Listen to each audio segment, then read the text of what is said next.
Hello everyone and very good morning to all of you. यहाँ पे screen दिख रहा होगा आपको और साउंड अगर आ रहा हो तो हम लोग आगे बढ़ते हैं।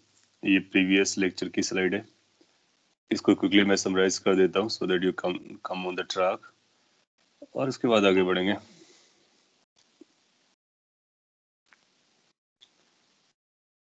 How to calculate delta while calculating resultant wave. Okay, बिल्कुल एक्सप्लेन करेंगे। सो अभी इसको आगे बढ़ाते हैं।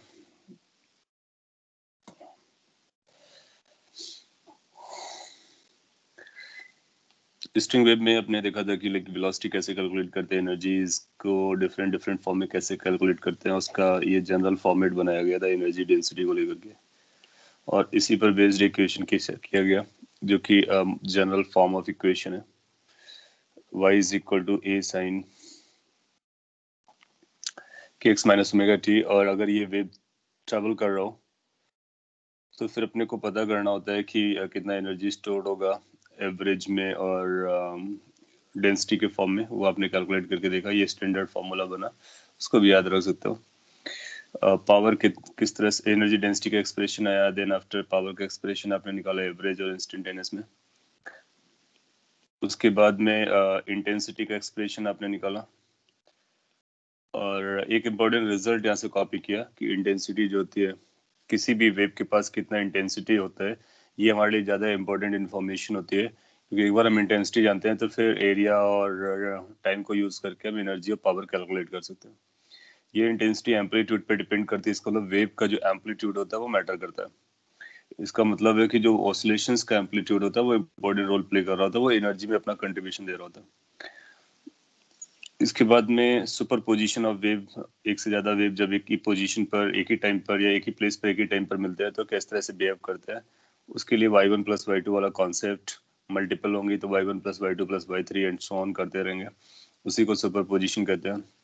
इसको पिक्चर में दो एग्जांपल से दिखाया गया। जब दो अपवर्ड टाइप के पल्सेस आ रहे होते हैं तो नेट डिस्प्लेसमेंट बढ़ जाता है, अपोजिट डायरेक्शन में आ रहे होते हैं जब सुपरपोज हो रहा होता है तो कंज्यूम कर जाते हैं एक दूसरे को, डिपेंड अपन कितना पोर्शन ओवरलैप कर रहा है। इस तरह से पिक्चर दिखा करके भी क्वेश्चन एग्जाम में पूछे जाते हैं, तो हम लोग एक दो क्वेश्चन और भी करेंगे।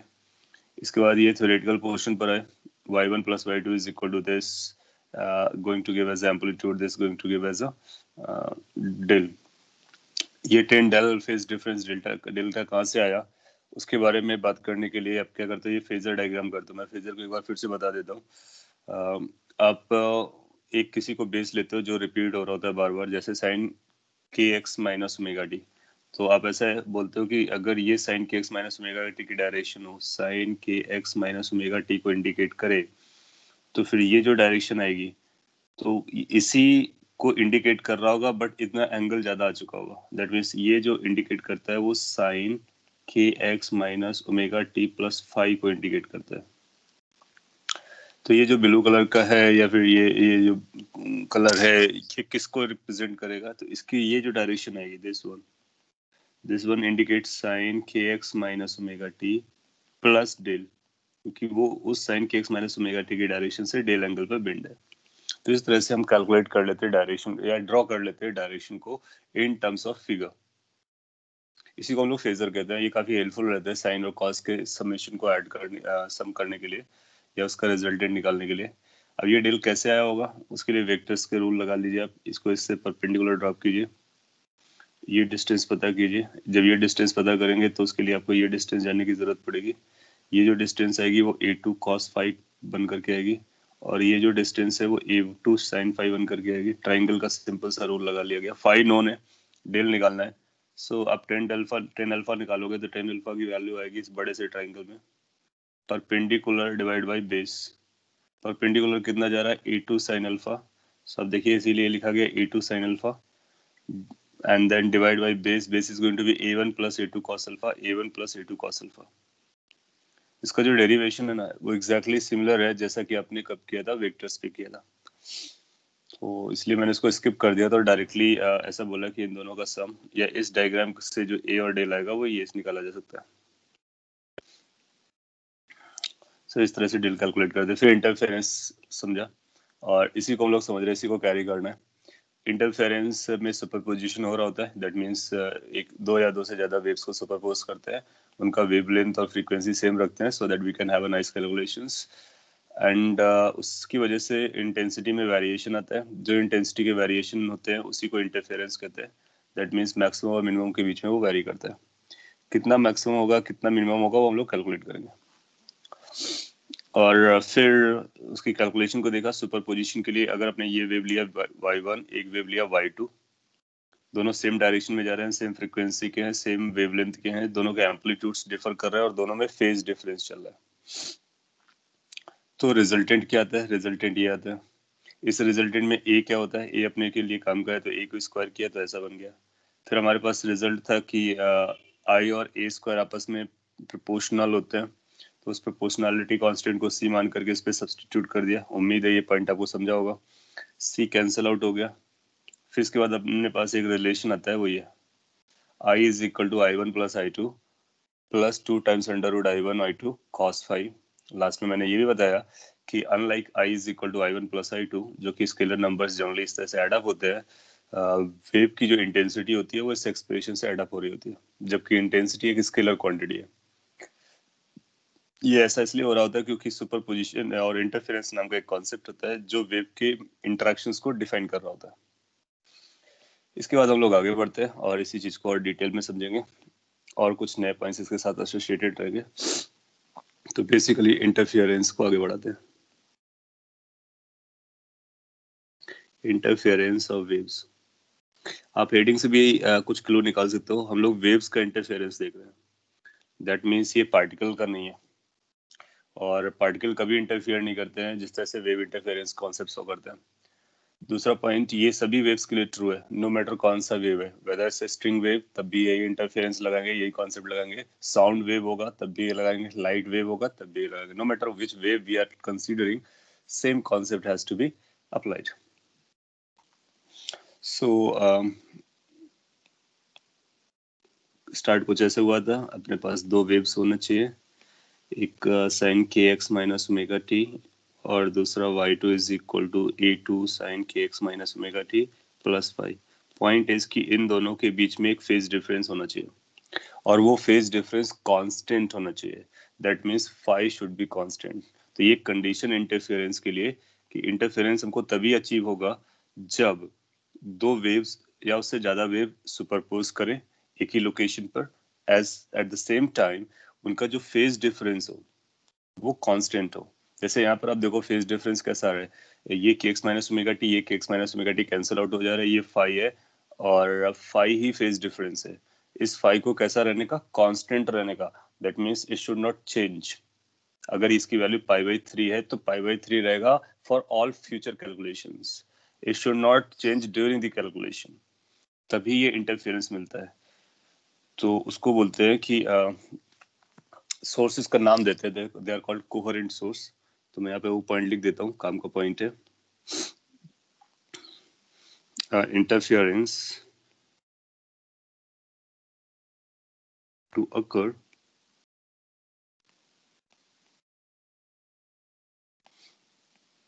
the sources must be coherent. Sources should be coherent. ये भी कई बार एग्जाम में पूछ लिया जाता है, किस तरह के सोर्सेज के लिए ये वैलिड है, तो आप बोलोगे कोहेरेंट सोर्सेज के लिए वैलिड है। फिर आपको ये जानने की जरूरत होगी what are the coherent sources. Deep पे जाएगा तो पूछ सकता है कि what are the coherent sources, तो उसके बारे में मैं लिख देता हूँ। कोहेरेंट सोर्सेज लिखने से ज्यादा इंपॉर्टेंट है कि मैं आपको समझा देता हूँ कि एग्जैक्टली होता क्या है। जब कभी वेव को सुपरपोज करना होगा तो अपने पास कई सारे ऑप्शंस होंगे, लाइक कि एक ही सोर्स से हम दो वेव को क्रिएट कर सकते हैं या फिर दो अलग अलग सोर्सेज से हम वेव को ला सकते हैं। दैट मीन्स y1 किसी सोर्स से आया हो, y2 किसी सोर्स से आया हो। अगर ये अलग अलग सोर्सेज से आ रहे हैं तो अपने को ख्याल में रखना होता है बहुत सारी चीजों के बारे में। अगर ये सेम सोर्सेज से ला रहे हैं तब भी अपने को कुछ ख्याल रखने होते हैं। तो पॉइंट इज कि नो मैटर वो सेम सोर्स से आ रहा है डिफरेंट सोर्सेज से आ रहा है, हमको दो वेव्स चाहिए, लेकिन वो सोर्सेज को कोहेरेंट तभी बोलेंगे जब उनके बीच का जो फेज डिफरेंस है वो कांस्टेंट रहता है। ये सिंपल सा पॉइंट जो भी मैंने बताया,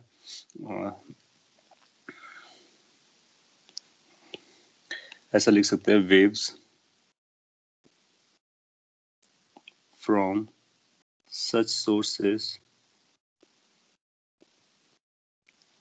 have constant phase difference.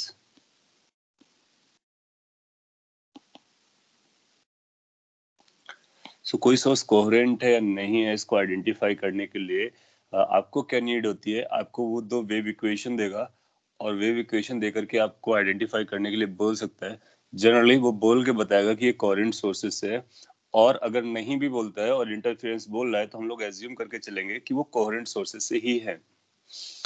सो उसको कैसे आइडेंटिफाई करते हैं, अगर उनके बीच का जो फेज डिफरेंस है वो कांस्टेंट है। सपोज कर लीजिए फाई को कुछ ऐसा दे देता, phi is let's say pi T by 3, तो क्या ये कोहेरेंट सोर्स को इंडिकेट करेगा?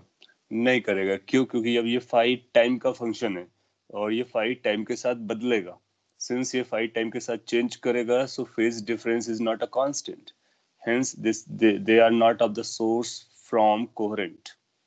So phi must be constant. अगर phi की value pi by 3 है, so of course pi by 3 is a constant. That means these two waves have a coherent. These two waves have a constant phase difference. Hence they are from the coherent sources. तो ये interference को होने के लिए condition है। Non coherent source क्या होंगे? अगर ये फेज डिफरेंस बदलेगा ओवर टाइम और स्पेस, तो फिर हम बोलेंगे कि वो नॉन कोहेरेंट सोर्सेस से है। सो नॉन कोहेरेंट सोर्सेस के लिए क्या कंडीशन होती है वो मैं लिख देता हूँ। कंडीशन तो आपको पता चलेगा कि फेज डिफरेंस को बदलना पड़ेगा, लेकिन उसमें इंटरफेरेंस नहीं मिलता है। तो उसके लिए इंटेंसिटी कैसे वेरी करती है वो बता देता हूँ।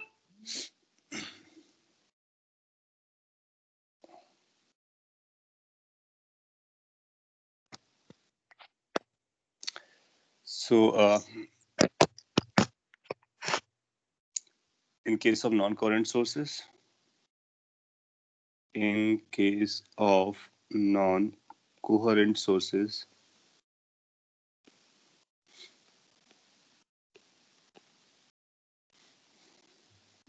the resultant intensity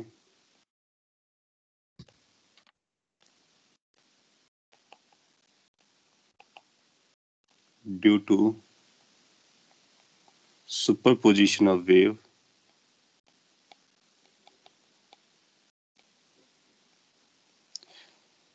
अगर दो या दो से ज्यादा वेव सुपरपोज कर रहे हैं तो रिजल्टेंट इंटेंसिटी कैसे दी जाती है वो बताते हैं। The resultant intensity due to superposition of waves is given by I is equal to I1 plus I2 plus I3 and so on. So in case question ये बोलता है कि they are from non-coherent source, find out what the intensity of resultant wave is going to be. अगर I1 intensity का light या फिर I2 intensity का light या दोनों मिलकर के एक ही पोजीशन पर आ रहे हैं, सुपरपोज करते हैं, तो रिजल्टेंट इंटेंसिटी कितना हो जाएगा? सिंपली I1 प्लस I2 हो जाएगा।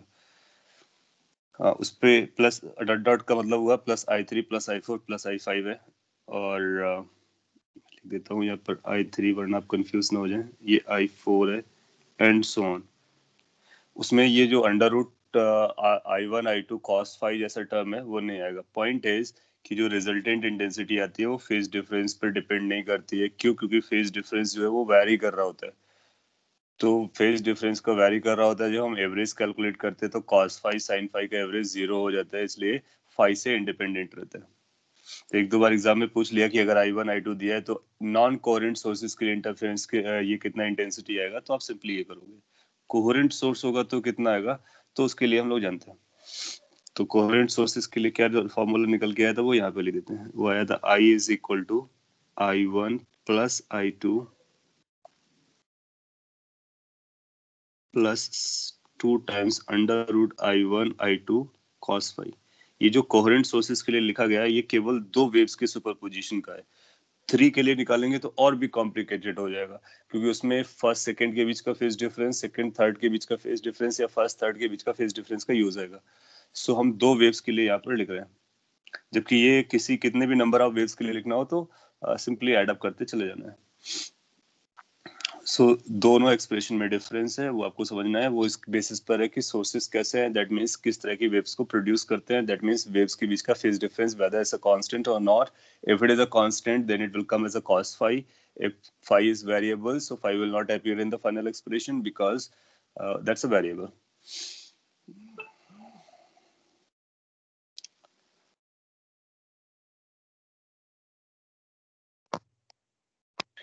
In exam will it come for two waves? Two waves के लिए आएगा तो फ्रीक्वेंटली टू वेव्स के लिए आता है। मल्टीपल वेव्स के लिए आएगा तो फिर इसको कैसे एक्सटेंड करेंगे वो हम लोग समझ लेंगे, और इसको यूज करना तो क्वाइट इजी है। आपने लिखा can you please give an example of such sources. ये सोर्सेस क्रिएट किए जाते हैं। प्रैक्टिकल लाइफ में आपको जितने भी सोर्सेस मिलते हैं वो सारे नॉन कोहेरेंट होते हैं। जैसे कि लास्ट क्लास में मैंने आपको एग्जांपल दिया था कि एक रूम में अगर आप दो ट्यूबलाइट लगाते हैं या दो बल्ब लगाते हैं तो इंटरफेरेंस मिलेगा या नहीं। तो प्रैक्टिकली अगर आपने मार्केट से लेकर के बल्ब या ट्यूबलाइट्स लगाए हैं तो वो नॉन कोहेरेंट कैटेगरी के होते हैं। सिंस वो नॉन कोहेरेंट कैटेगरी के होते हैं तभी आप देखते हो कि रूम में अगर आपने एक लाइट जलाई तो कम लाइट होती है, ब्राइटनेस होती है। दो जलाते हो तो ब्राइटनेस इन जनरल पूरे रूम की बढ़ जाती है।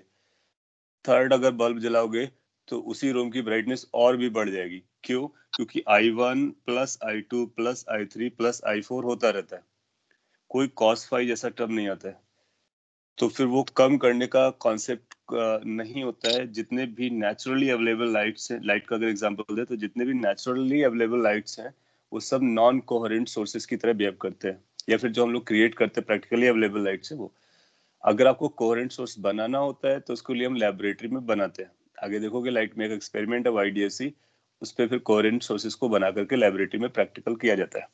अगर आप लेबोरेटरी जाएंगे तो वो बताएंगे कि how to create it, how to maintain this phase difference constant.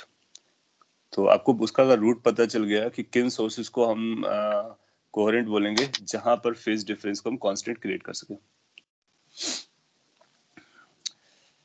आगे बढ़ते हैं, और उस पर और अच्छे क्वेश्चन तक पहुंचने से पहले हम लोगों को फेज डिफरेंस के बारे में थोड़ा और डिटेल में पढ़ लेना होगा, क्योंकि coherent sources non coherent sources उसी पे डिपेंडेंट है। और फेज डिफरेंस से रिलेटेड क्वेश्चन भी एग्जाम में पूछ लेता है, पर्टिकुलरली मेंस जैसे एग्जाम में, कि how much the phase difference is going on. So phase difference को हम लोग कई तरह से समझते हैं। बेसिक तरीका ये है कि जो साइन और कॉस के अंदर लिखा रहता है, पहले तो वेव्स को एक ही ट्रिग्नोमेट्रिक फंक्शन में ले जाओ, आइदर साइन में और कॉस में। जनरली हम लोग साइन में सबको कन्वर्ट कर लेते हैं। फिर बाहर कोई माइनस नहीं रखना चाहिए, बाहर को प्लस रखना है तो प्लस ही रखो, और अंदर के फिर जो टर्म्स हैं उनको सब्ट्रैक्ट कर देते हैं। जैसे कि एक तो ये हो गया कि अगर अपने पास दो इक्वेशन है, जैसे एक y1 है, a1 साइन kx प्लस और minus omega t plus phi1, और दूसरा इक्वेशन अपने को दिया गया y2 is equal to a2 sine kx minus omega t plus phi2, या फिर माइनस phi2, या फिर कुछ और भी दिया हो। सपोज के लिए जैसे अपने को दो इक्वेशन दिया गया और आपसे कहता है कि फाइंड फेज डिफरेंस, तो इसके लिए हम फेज डिफरेंस कैसे कैलकुलेट करेंगे? Phase difference, let's suppose phase difference का नाम हम फाई या डेल्टा फाई लिख देते हैं। कई बार फाई लिख लेंगे या डेल्टा फाई लिख लेंगे, चलेगा। सो जो फेज डिफरेंस आएगा तो उसका मतलब क्या होता है कि एक ये फेज हमारे पास है, दूसरा ये फेज है, दोनों को डिफर करना है, दोनों को डिफरेंस करना है। तो जब आप डिफरेंस करोगे तो आपके पास phi1 प्लस phi2 आ जाएगा। आप इसको phi1 प्लस phi2 लिख सकते हो या फिर प्लस माइनस कर सकते हो। अगर आपने इससे इसको सब्ट्रैक्ट किया तो माइनस phi1 आएगा, और अगर इसमें से इसको सब्ट्रैक्ट किया तो phi1 प्लस phi2 आएगा। It doesn't matter, either of the two you can use it. Generally हम लोग पॉजिटिव साइन का यूज कर सकते हैं। सो ये फेज डिफरेंस निकालना हमारे लिए काफी आसान होगा। क्यों? क्योंकि यहाँ पर ये सारे टर्म्स बराबर चल रहे थे। इसका मतलब क्या हुआ? इसका मतलब ये हुआ कि जहां से ये वेव्स जनरेट हो रहे हैं, जैसे कि मैं आपको यहाँ पे दिखाता, ये सोर्स है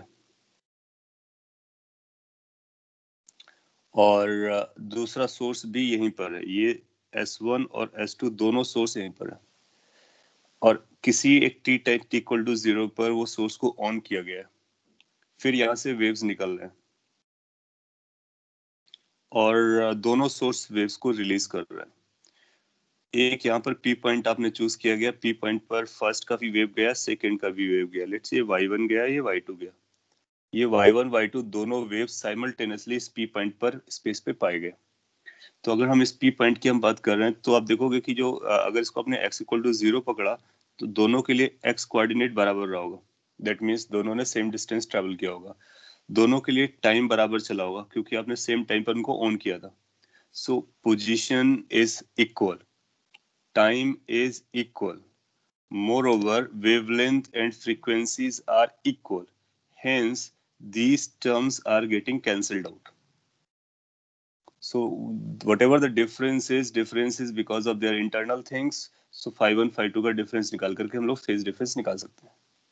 कई बार ऐसा होगा कि सोर्सेस अलग अलग रखे गए होंगे तो उनका डिस्प्लेसमेंट अलग अलग आएगा, तो उसकी वजह से भी फेज डिफरेंस आएगा।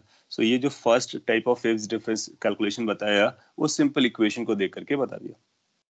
अब ऐसा होता है कि फेज डिफरेंस पाथ डिफरेंस की वजह से आता है और फेज डिफरेंस टाइम डिफरेंस की वजह से आता है, तो उसको भी मैं समझा देता हूँ। सो दूसरा, phase difference due to path difference. ये काफी इंपॉर्टेंट है और आप पाओगे कि इस पर क्वेश्चन भी मिल जाता है और इसका बहुत यूज होता है। लेट्स अपने पास दो सोर्सेस हैं, एक सोर्स S1 है और एक दूसरा सोर्स यहाँ पर S2 है। मैं एग्जांपल से ले रहा हूँ और इनको साइमल्टेनियसली ऑन किया गया है और सिमिलर टाइप के वेव्स को जनरेट करते हैं। कोहेरेंट सोर्सेस हैं, दैट मींस इन दोनों के बीच का जो फेज डिफरेंस आएगा इनिशियली जो होगा वो फाइनली वही रहेगा, यानी वो चेंज नहीं करेगा। और लेट्स से आपका जो पॉइंट ऑफ ऑब्जर्वेशन है वो P है, दोनों वेव्स जनरेट कर रहे हैं। ये सोर्स है तो ये वेव अपना सभी डायरेक्शन में देता है। आगे चल करके हम देखेंगे जो पॉइंट सोर्स होता है, जब वेव फ्रंट को स्टडी कर रहे होंगे तो वेव्स सभी डायरेक्शन में चलती है। इसको आप ऐसे समझ सकते हो कि जब आप बात कर रहे होते हो, कुछ बोल रहे होते हो, if you utter any word then the sound goes in all directions. That means the person in front of you can hear you, the person behind you can also hear you. If a person is upside you, that can also hear the same thing. Similarly downside, that means the sound moves in all the direction. And that means when you are speaking, you are a point source. और उस source से wave सभी direction में चलता है। Similarly एक light bulb को देखते हो तो जैसे आप लाइट बल्ब को ऑन करते हो, लाइट सभी डायरेक्शन में जाती है until unless कोई shadow बनाने वाला part ना हो, otherwise it goes in all the directions. So light travels in all the direction if the path is available. So अगर हमने P पॉइंट पर इंटरेस्ट लिखना है तो इसका मतलब हमको उस वेव को समझना है जो P पॉइंट पे पहुंचती है। तो यहाँ से एक वेव जाएगी, P पर पहुंचेगी, let's call it as y1। एक वेव स्टार्ट होगी S2 से और P पर पहुंचेगी, दैट्स y2। सो जो P पर पहुंचने वाले वेव्स हैं वो मिल करके सुपरपोज कर रहे होंगे, एक दूसरे पर ओवरलैप कर रहे होंगे, सुपरपोज हो रहा होगा, फिर वहां पर रिजल्टेंट इंटेंसिटी बनेगी तो इंटरफेरेंस बोलेंगे हम लोग।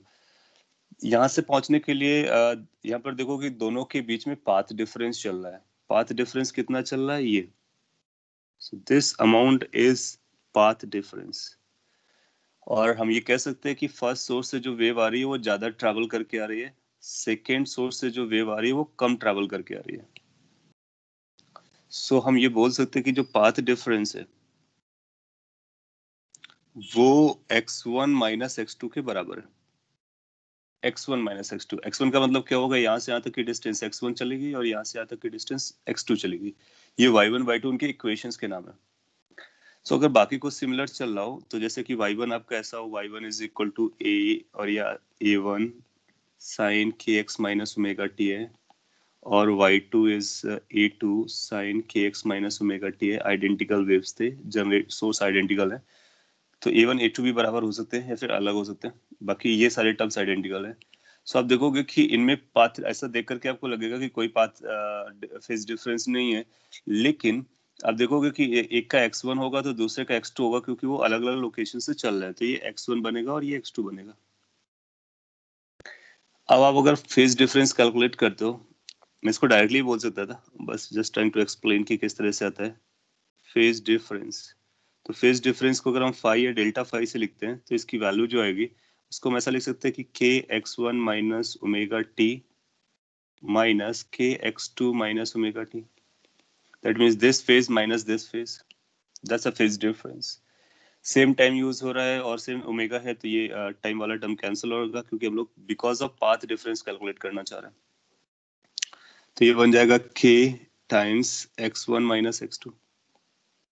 x1 माइनस x2 को हम डेल्टा x बोल सकते हैं, दैट इज पाथ डिफरेंस। तो अपने पास एक फॉर्मूला आ जाता है, बहुत important formula, phase difference is equal to k which is 2 pi by lambda into delta x, that is a path difference. So अगर पिक्चर बना करके देखेगा और दे देगा आपको, इसके बाद आपसे पूछेगा कि बताइए फेज डिफरेंस कितना चल रहा है, तो हम फेज डिफरेंस कैलकुलेट कर सकते हैं। उसके लिए अपने को क्या करना होगा, देखना होगा कि जिस पॉइंट पर हम लोग इंटरफेरेंस देखना चाह रहे हैं वहां पर आने वाली वेव्स कितना पाथ ट्रैवल करके आ रही हैं, फिर उनके पाथ में डिफरेंस कितना है, उस पाथ डिफरेंस को हम पता करेंगे डेल्टा एक्स को। एक बार अपने पास डेल्टा एक्स आ गया तो 2 पाई बाई लेमडा से मल्टीप्लाई कर देंगे, तो हमको फेज डिफरेंस पता चल जाएगा उन दोनों वेव्स के बीच का। So this is the phase difference because of path difference. तो पाथ डिफरेंस की वजह से फेज डिफरेंस, फेज डिफरेंस की वजह से पाथ डिफरेंस भी आ सकता है, तो उसको आपस में रिलेट करते हैं। तो दूसरा फेज डिफरेंस निकालने का ये तरीका है जहां पर पाथ डिफरेंस हो। पहला वे स्ट्रेट फॉरवर्ड है, अगर आपको इक्वेशन दी गई है तो उनको फेजेस दिए होंगे तो उनको डिफरेंस करके निकाल सकते हैं। थर्ड आएगा जो टाइम डिफरेंस की वजह से पूछा जा सकता है। So phase difference due to time difference.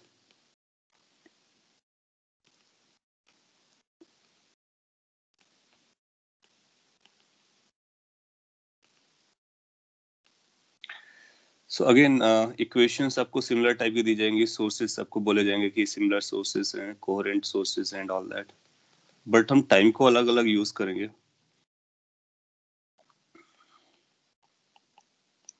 तो फिर एक और फॉर्मूला बन जाएगा। एग्जाम्पल के तौर पर ऐसा बोल सकते हैं कि लेट से कि यहाँ पर आपका S1 सोर्स है, यहीं पर ही आपका S2 सोर्स है, लेकिन एक को टी टाइम पर ओपन करते हैं, एक को T2 टाइम पर ओपन करते हैं। लेट से एक को T इक्वल टू T1 पर ऑन किया गया था, दूसरे को T इक्वल टू T2 पर ऑन किया गया था। फिर किसी एक पॉइंट पर आप इंटरफेरेंस पढ़ रहे हो, ये P पॉइंट पर। अब देखोगे कि दोनों वेव्स जो जाएंगी इससे यहाँ तक, तो दोनों के लिए जो पाथ्स होंगे वो इक्वल ट्रेवल्ड होंगे। So paths are equal travelled, so path difference की वजह से फेज डिफरेंस नहीं आएगा। लेकिन दोनों अलग अलग टाइम से जनरेटेड हुए हैं तो उनके लिए टाइमिंग अलग अलग हो जाएगी, तो टाइम डिफरेंस आ जाएगा, उसकी वजह से फेज डिफरेंस आ सकता है। तो ये T1 टाइम से स्टार्ट हो रहा है, लेट से ये T2 टाइम से स्टार्ट हो रहा है। तो अब हम फेज डिफरेंस कैसे लिखने वाले हैं? So we can write phase difference is delta phi which is going to be equal to again, क्या हम ऐसा लिख सकते हैं, ओमेगा T2 माइनस T1 या T1 minus T2, this minus this या डेल्टा टी। तो अपने पास एक फॉर्मूला आ गया, delta phi is equal to omega, omega को आप 2 पाई बाई कैपिटल टी लिख सकते हो into delta T. So this formula can be used whenever you have been given the time difference and you are supposed to find the phase difference. Generally ये कम पूछता है time difference को लेकर के, but पूछेगा तो आप बता सकते हो। मोस्टली जो पूछने वाला है वो ये है। तो ये जो फॉर्मूला है ये एक्सट्रीमली इंपॉर्टेंट है, और इससे हम फेज डिफरेंस निकालेंगे। तो आइडिया क्या होगा, पहले हम फेज डिफरेंस निकालेंगे, एक बार फेज डिफरेंस निकल के आ गया तो इस फॉर्मूले पे वापस आ जाएंगे, जो फॉर्मूला आपने इंटेंसिटी का देखा है वहां से हम रिजल्टेंट इंटेंसिटी निकाल लेंगे। I1 I2 बताएगा, फाई और फाई के बारे में अपने को कैलकुलेट करना पड़ेगा। डायरेक्टली बता देता है, बहुत सिंपल है, इनडायरेक्टली बताएगा तो कैलकुलेट करेंगे। So these are the three ways you can find the phase difference. एक एग्जांपल देता हूँ मैं, उससे आपको ज्यादा क्लियर हो जाएगा।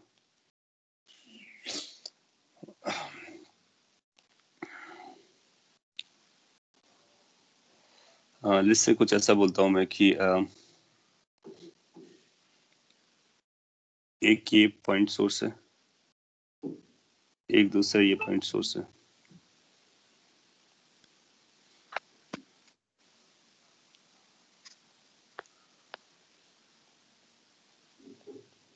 और मैंने वर्टिकल लाइन बना दिया। इन दोनों के बीच का जो गैप है वो आपको दिया गया है, ये लेट्स से ये 3 लैम्डा है, और आपसे पूछा जाता है फाइंड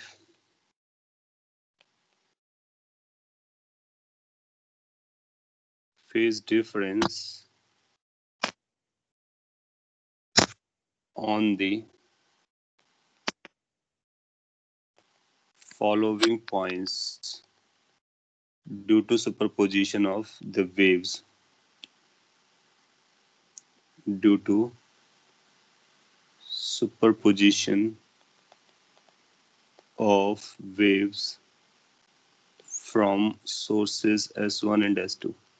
S1 और S2 सोर्सेस के नाम है और पॉइंट का नाम मैं यहाँ पे दे रहा हूँ. ये एक पॉइंट है हमारे पास, लेट्स से पॉइंट है 1 पॉइंट. इस 1 पॉइंट की यहाँ से यहाँ तक का जो सेपरेशन है वो 6 लेमडा दिया गया है. और ये पहला क्वेश्चन है. पॉइंट 1 पॉइंट पर कितना फेज डिफरेंस आएगा ये अपने को बताना है. लास्ट स्लाइड आपको चाहिए, ये लास्ट स्लाइड है, देख लीजिए.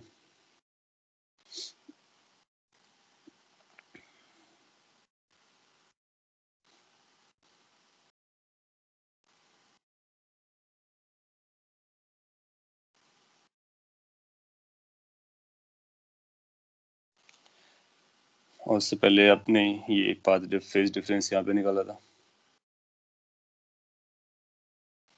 ये क्वेश्चन है 6 पाई बताया जा रहा है.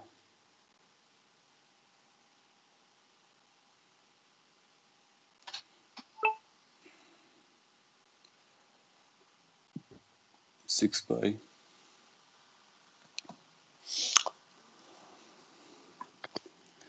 चलेगा. तो अपने को क्या करने का, जो बताया गया बस उसी को रिपीट कर लेने का. Phase difference is going to be equal to 2 pi by lambda into path difference.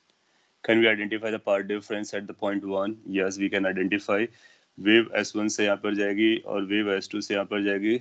So S1 travel करेगा 3 lambda plus 6 lambda, that is 9 lambda. और S2 जो ट्रैवल करेगा वो 6 लेमडा, तो डिफरेंस 3 लेमडा आ जाएगा. So delta x is equal to 3 lambda. So phi की जो वैल्यू आएगी 2 pi by lambda into 3 lambda, that is equal to 6 pi. So इसका मतलब है कि अगर 1 पॉइंट पर आप इंटरफेरेंस देखना चाहते हो तो 1 पॉइंट पर फेज डिफरेंस 6 पाई के बराबर रहेगा. करेक्ट आंसर है आपका. और इस तरह से वो पिक्चर बना करके देगा, किसी भी पॉइंट पर फेज डिफरेंस के बारे में बात कर सकता है. You need to simply see how much the path they travel and how much the path difference is coming. Once you get the path difference you can get the phase difference. Good. एक second part भी इसमें पूछ लेता हूँ. B part point 2. हाँ, इसको आप -6 पाई भी बोल सकते हो, चलेगा, क्योंकि माइनस प्लस पे अपने लिए कोई खास फर्क नहीं पड़ने वाला है. द रीजन बीइंग कि ये कॉस जो आता है वो 5 के साथ आता है. कॉस 5 में आता है तो 5 के इसको ये माइनस पे लिखोगे तब भी कोई खास फर्क नहीं पड़ने वाला है. सो प्लस और माइनस चलता है.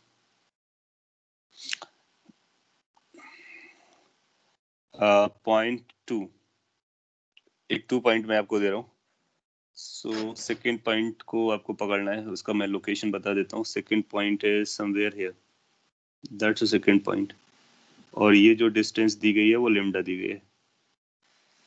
सो अगर सेकेंड पॉइंट वहां पे चूज किया गया है S1 से लेमडा डिस्टेंस पर, तो इस पॉइंट 2 पॉइंट पर अगर सुपरपोजिशन होने वाला हो तो S1 से लाइट जाएगी वहां पर, S2 से भी वहां पर जाएगी.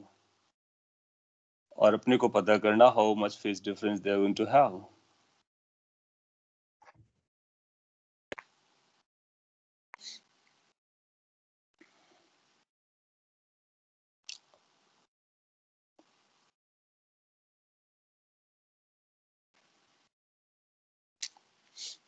तो आप लोग 2 पाई आंसर दे रहे हो, वेरीफाई कर लेते हैं और कंफर्म कर देते हैं.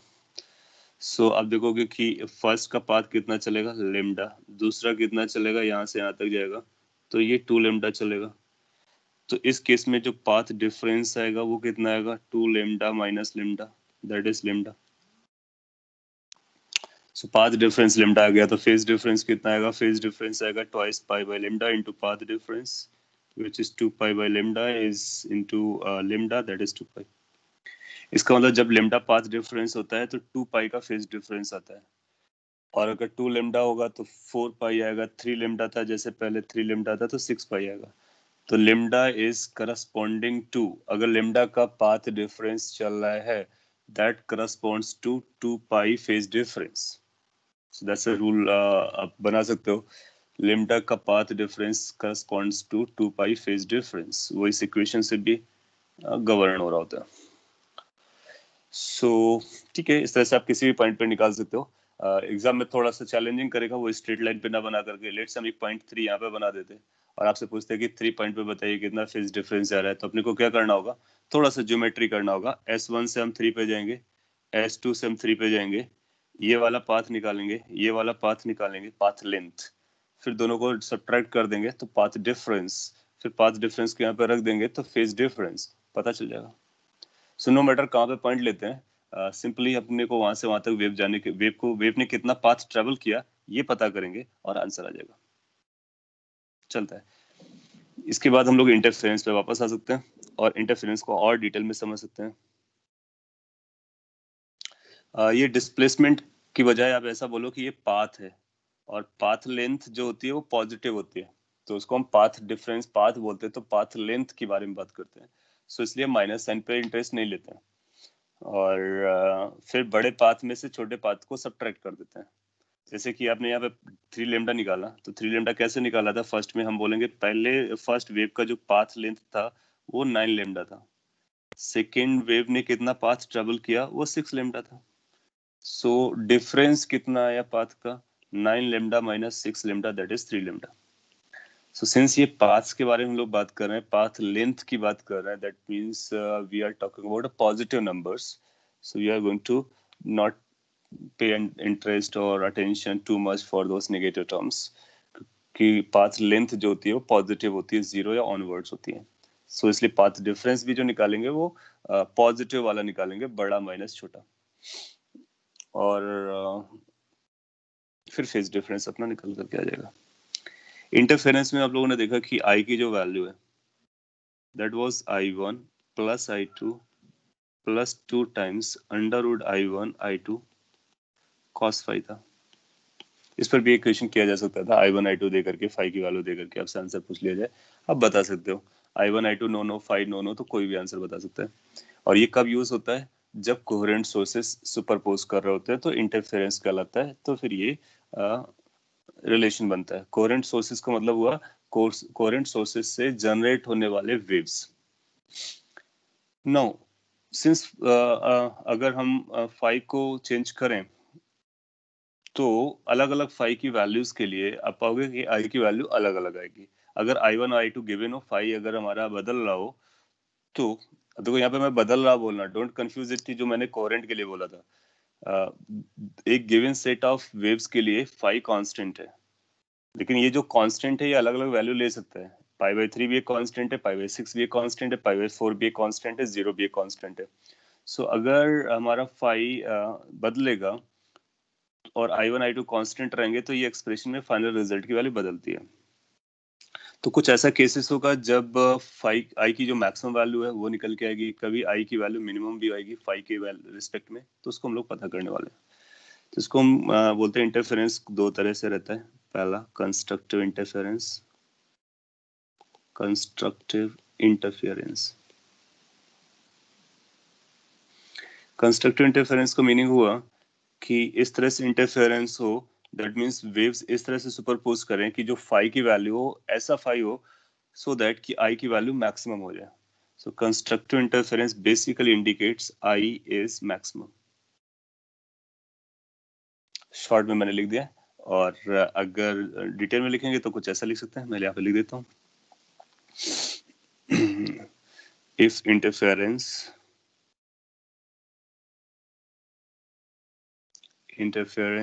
is such that the resultant intensity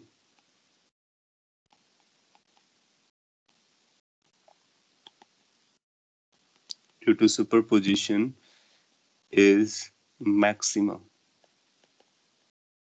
So अगर resultant intensity maximum आती है then it is known as or called constructive interference.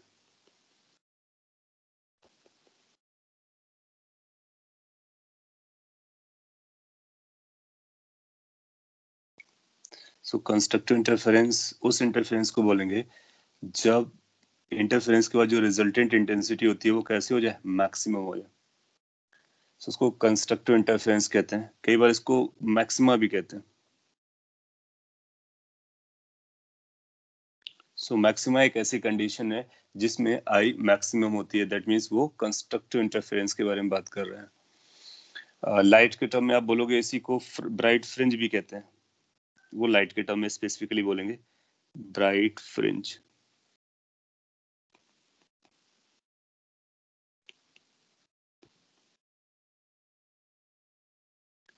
So bright fringe बोला जाए, मैक्सिमा बोला जाए, कंस्ट्रक्टिव इंटरफेरेंस बोला जाए, इस सब का मीनिंग ये जा रहा है कि इंटेंसिटी शुड बी मैक्सिमम। अगर अपने को इसमें इंटेंसिटी को मैक्सिमम करना है तो फाई कैसा लेना पड़ेगा? सो कैन वी से कि आई मैक्स की जो वैल्यू आएगी दैट विल बी I1 जो कि गिवन होगा, I2 that will be known to you, 2 fix होता है, I1 I2 अगेन फिक्स है, cos फाई की वैल्यू अपने को चाहिए, तो हम लोग क्या करेंगे, cos फाई को मैक्सिमाइज करने की कोशिश करेंगे। And all of us know कि cos फाई की मैक्सिमम वैल्यू कितनी होती है। cos फाई की जो मैक्सिमम वैल्यू होती है दैट इज 1, तो उसको हम 1 सब्सटीट्यूट कर देंगे। तो जब आपने 1 सब्सटीट्यूट किया, yes, so this will become I1 plus I2 plus 2 times under root I1 under root I2, ऐसा बन जाएगा। ये आई मैक्स की वैल्यू है। अगर ये आई मैक्स है तो इसको आप चाहो तो इस तरह से लिख सकते हो कि ये अंडर रूट I1 का स्क्वायर लिखा हुआ है, ये अंडर रूट I2 का स्क्वायर लिखा हुआ है। इसको अगर ध्यान से आप ऑब्जर्व करोगे तो कुछ ऐसा लिखा हुआ a square plus b square plus 2 times a into b. Basically अपने को ये पता चला कि जो आई मैक्स है उसका एक्सप्रेशन बनता है square root of I1 plus square root of I2 का होल स्क्वायर।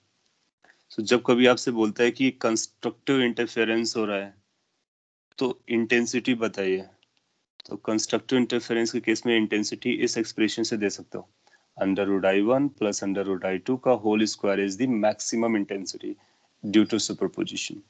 ऐसा कब हो रहा होगा? ऐसा तब हो रहा होगा जब cos फाई की वैल्यू कितनी होगी, वो मैं यहाँ पे लिख देता हूँ, एक ब्रैकेट बना के लिखता, फिर अगला पेज लेना पड़ेगा। ऐसा तब होगा जब cos फाई की वैल्यू 1 आ जाएगी। अगर हम cos फाई को 1 लेना चाहते हैं तो फाई कितना होना चाहिए? एक तो ऑब्वियस चॉइस है आपकी 0 हो जाए, दूसरा 2 पाई हो जाए, तीसरा 4 पाई हो जाए, फिर इनके प्लस माइनस वर्जन हो जाए। सो अपने को एक जनरल एक्सप्रेशन मिलेगा, फेज डिफरेंस 2n पाई टाइप का होना चाहिए। सो अगर फेज डिफरेंस हमारा 2n पाई टाइप का है तो कंस्ट्रक्टिव इंटरफेरेंस होगा, यानी जीरो फेज डिफरेंस है तो इंटेंसिटी मैक्सिमम रहेगी, 2 पाई है, 4 पाई है, 6 पाई है, 8 पाई है, माइनस के ये इवन पाइज हैं, तो कंस्ट्रक्टिव इंटरफेरेंस होगा। इसका मतलब ये हुआ। अभी हम लोगों ने फेज डिफरेंस और पाई पाथ डिफरेंस का रिलेशन निकाला है। क्या रिलेशन था? Phi is equal to 2 pi by lambda into phase path difference. तो अगर हम यहाँ से पाथ डिफरेंस कैलकुलेट करना चाहें तो क्या lambda upon 2 pi into phase difference लिख सकते हैं? बिल्कुल लिख सकते हैं। अच्छा, कंस्ट्रक्टिव के लिए फेज डिफरेंस कैसा है? 2n पाई, तो इसको 2n पाई रख दो, तो ये lambda divide by 2 pi into 2n पाई आ जाएगा कंस्ट्रक्टिव के लिए, तो ये बन जाएगा आपका n लेमडा। इसका मतलब कंस्ट्रक्टिव इंटरफेरेंस लेमडा के टर्म में भी बोला जा सकता है, तो कंडीशन लेमडा के टर्म में क्या आएगी? Path difference must be equal to n lambda. So जब कभी पाथ डिफरेंस वेवलेंथ का इंटीग्रल मल्टीपल होता है तो कंस्ट्रक्टिव इंटरफेरेंस होता है, तो इंटेंसिटी मैक्सिमम होती है। या फिर जब फेज डिफरेंस पाई का इवन मल्टीपल होता है तो कंस्ट्रक्टिव इंटरफेरेंस होता है, इंटेंसिटी मैक्सिमम होती है। और just to link it, previous example से आप लिंक कीजिए कि जो 1 पॉइंट है, क्या ये 1 पॉइंट कंस्ट्रक्टिव इंटरफेरेंस दे रहा होगा? आप देखोगे पाथ डिफरेंस लेमडा का इंटीग्रल मल्टीपल है, 3 लेमडा है। आप ये भी देखोगे कि फेज डिफरेंस 6 पाई है, इवन मल्टीपल ऑफ पाई है। So at 1 point you will find constructive interference हो रहा होगा, तो आप इमीडिएटली बोल सकते हो कि 1 पॉइंट पे जो भी इंटेंसिटी आएगी वो मैक्सिमम आएगी। Similarly at 2 point, point number 2, आपने देखा पाथ डिफरेंस कितना है? लेमडा। फेज डिफरेंस कितना है? ट्वाइस पाई। इसका मतलब है 2 point is also having a maximum intensity. सो हम देख करके बता सकते हैं पाथ डिफरेंस और फेज डिफरेंस को कि whether it's a constructive interference or not. If it is a constructive interference, so this type of values it should carry. Hence, I max must be this. Note कर सकते हो. अगर ये समझ में आ गया तो इसका काउंटर वर्जन है. ये मैक्सिमा और मिनिमा के बीच ये एक्सट्रीम पॉइंट्स हो जाएंगे. फिर इंटेंसिटी कुछ भी हो सकती है, बीच की भी हो सकती है. तो एक्सट्रीम पॉइंट को हम लोग यहाँ पे कंसीडर कर रहे हैं. पहले कॉपी हो गया होगा. सो दूसरा इंपॉर्टेंट है डिस्ट्रक्टिव इंटरफेरेंस.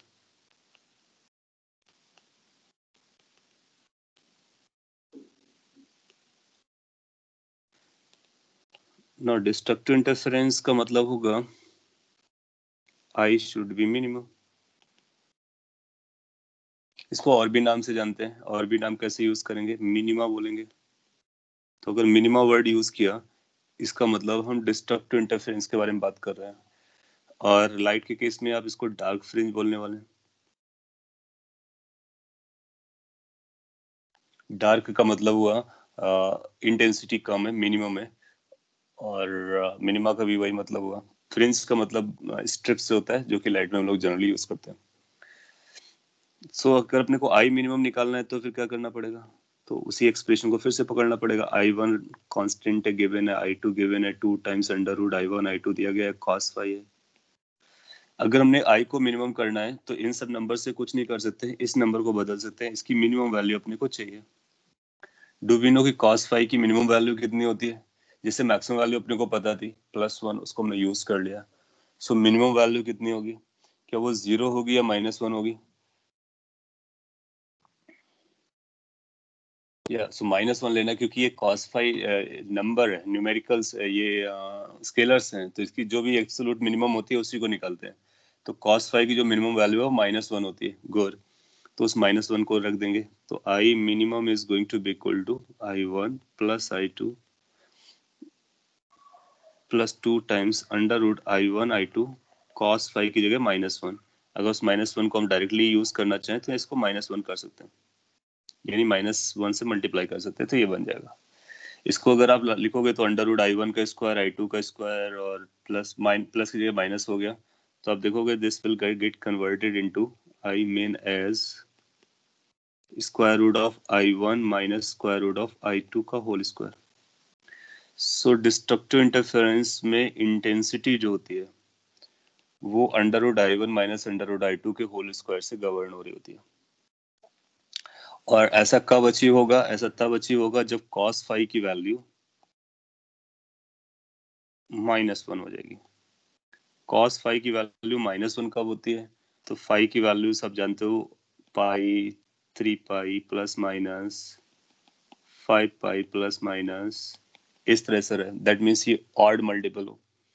इसका मतलब है phi should be of sort of 2n plus 1 पाई, जहां पर n इंटीजर है. वेयर n इज इंटीजर, कोई भी इंटीजर है चलेगा,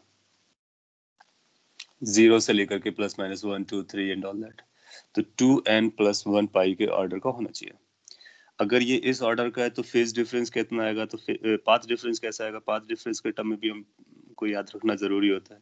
तो हमारे पास फॉर्मूला है path difference equal to lambda upon 2 pi phase difference. तो ये बनेगा lambda upon twice pi and 2n plus 1 pi. यहाँ मैंने प्लस लगाया, आप माइनस भी लगा सकते हो. ऑड के लिए आप जानते हो क्या करना होता है, you know things. So from here we can also write कि जो पाथ डिफरेंस है, पाई से पाई कैंसिल हो गया, वो 2n प्लस 1 लेमडा बाई 2 होना चाहिए. That means for destructive interference to take place, path difference should be odd multiple of lambda by 2.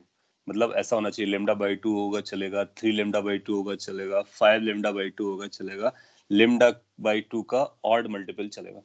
तो वो डिस्ट्रक्टिव इंटरफेरेंस बताता है. और पाथ फेज डिफरेंस के टर्म में बात करोगे तो पाई का ऑड मल्टीपल होना चाहिए, वो चलेगा. ये सब डिस्ट्रक्टिव इंटरफेरेंस की कंडीशंस हैं. और इंटेंसिटी कितनी होती है? इस एक्सप्रेशन से इंटेंसिटी गवर्न हो रही होती है इन case of destructive interference. Constructive आपने देख लिया जो कि मैक्सिमम इंटेंसिटी के बारे में बताता है, डिस्ट्रक्टिव जो कि मिनिमम इंटेंसिटी के बारे में बताता है। तो अगर कंस्ट्रक्टिव और डिस्ट्रक्टिव दोनों नहीं है तो उसकी इंटेंसिटी इस मैक्सिमा और मिनिमा के बीच में लाई कर रही होगी। इसी कॉन्सेप्ट को हम बोलते हैं interference. Interference is a concept in which we discuss about the intensity variation between its maximum value and minimum value. So maxima minima अपने को पता चल गया, ये मिनिमा है, इससे पहले मैक्सिमम बताया गया। तो अगर ये आपको समझ में आ गया तो इस पर बेस्ड क्वेश्चन वो जनरली पूछता रहता है और वो अपने को बताना है। तो क्वेश्चन पूछने से पहले मैं एक्सप्रेशन भी दे देता हूँ। पिछले कपल ऑफ इयर्स में कई बार ये क्वेश्चन को रिपीट किया है, लिटरली रिपीट किया है कि आई मैक्स और आई मेन का रेशियो बताइए। तो जनरली वो आपसे आई मेन और आई मैक्स का रेशियो पूछता है। तो हम लोग क्या बोलेंगे कि इसका जो रेशियो आएगा वो बन जाएगा अंडर रूट, और डायरेक्टली मैं लिख दे रहा हूँ, आप समझ जाएंगे। ये बनेगा I1 minus I2 divide by under root I1 plus I2 का होल स्क्वायर। सो क्योंकि I mean root I1 minus root I2 का स्क्वायर था और ये root I1 plus root I2 का स्क्वायर था होल पे, तो उसका होल स्क्वायर अलग कर लिया। ऐसा लिख सकता हूँ। आपको ये भी पता होता है कि intensity is proportional to amplitude square, you know that. So I1 under root I1 जो होगा वो A1 के प्रोपोर्शनल हो जाएगा, अंडर रूट I2 जो होगा वो A2 के प्रोपोर्शनल हो जाएगा। ये इनिशियली वेव के एम्पलीट्यूड्स रहे होंगे। तो कई बार क्या करता है वो आपको एम्पलीट्यूड देता है और आपसे पूछता है कि मैक्स मिन बताइए। तो हमारे लिए बन जाएगा A1 minus A2 divide by A1 plus A2 का square. So either this formula और दिस फार्मूला पे बेस क्वेश्चन पूछ लेते हैं। तो बेसिकली आपको इंटेंसिटीज या एम्पलीट्यूड्स देगा तो मैक्सिमम मिनिमा और उसकी वैल्यूज के बारे में बता सकते हैं। तो मैं इसी पे बेस आपको एक छोटा सा एग्जांपल देता हूँ जो कि एज सच एग्जाम में आया है 2-3 बार। फिर आगे बढ़ते हैं।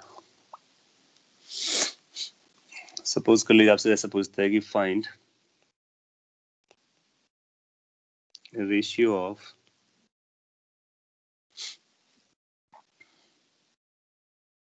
Minimum and maximum intensity due to superposition of two waves from coherent sources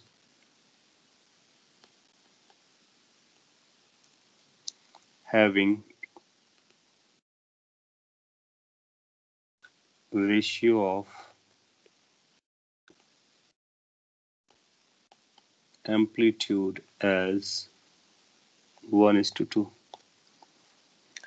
सबसे बोलता है कि दो वेव्स हैं जो कोहेरेंट सोर्सेज से आते हैं, उनके एम्पलीट्यूड का रेशियो 1:2 दिया गया है।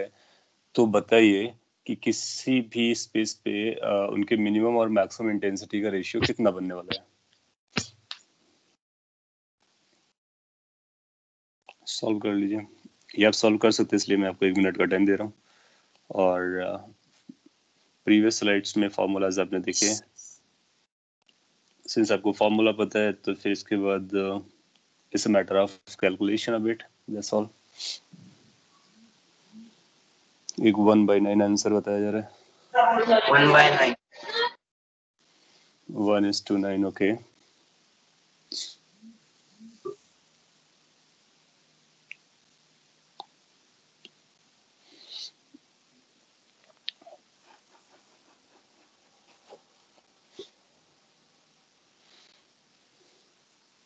बाय नाउ सभी ने कर लिया होगा और कर लेना भी चाहिए, in case you are following honestly. So A1/A2 की जो वैल्यू है 1:2 दिया जा रहा है। तो आप ऐसा ही बोल सकते हो कि अगर आप A1 को A पकड़ लो तो A2 कितना हो जाएगा, 2A हो जाएगा। सो I main upon I max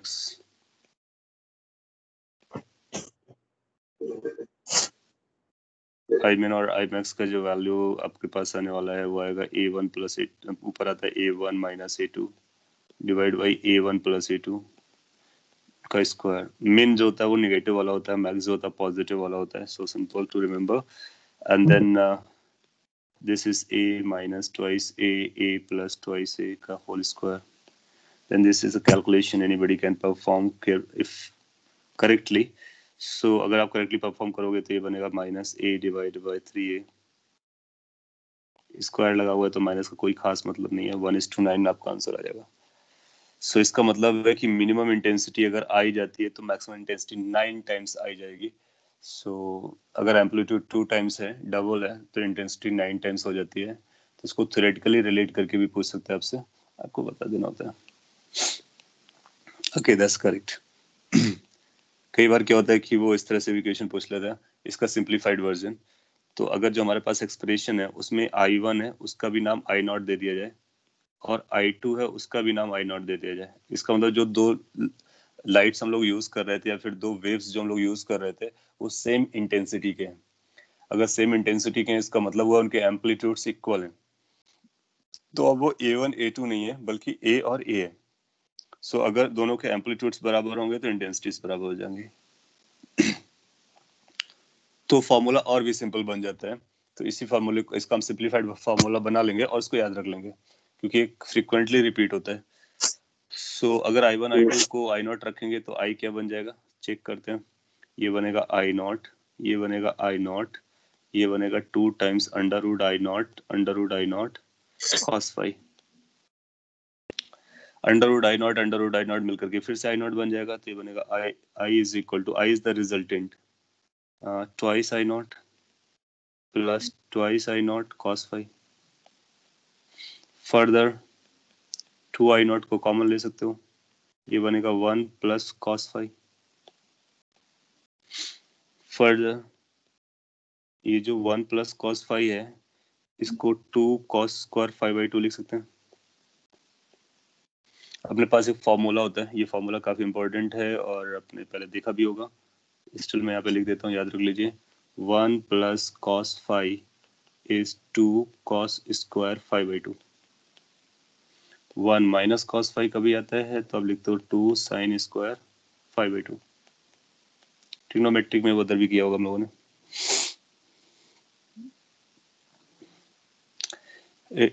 अब पूछा इंटेंसिटी निगेटिव हो सकती है क्या. इंटेंसिटी जो होती है ना वो एनर्जी होती है, पावर से रिलेटेड होती है. सो एनर्जी और पावर वो नेगेटिव नहीं होते हैं, ये हमेशा पॉजिटिव रहते हैं. और तभी आप देखोगे जो मैक्सिमम आ रहा है, मैथमेटिक्स भी सपोर्ट करेगी, मैक्सिमम इंटेंसिटी जो है वो सम नंबर का स्क्वायर है. इवन मिनिमम भी सम नंबर का स्क्वायर है. सो intensity is always non negative because दस एनर्जी. इसके बाद हम लोग आगे बढ़ते हैं. तो क्या ये हमारे पास एक्सप्रेशन ऐसा बन गया, I is equal to 4 times I0 cos square 5/2. काफी पॉपुलर और सिंप्लीफाइड वर्जन है. उस केस के लिए यूज करना है. किस केस के लिए, जब दोनों आइडेंटिकल वेव्स हों जो सुपरपोज कर रहे हो, दैट मीन्स उनके एम्पलीट्यूड्स भी आइडेंटिकल हो.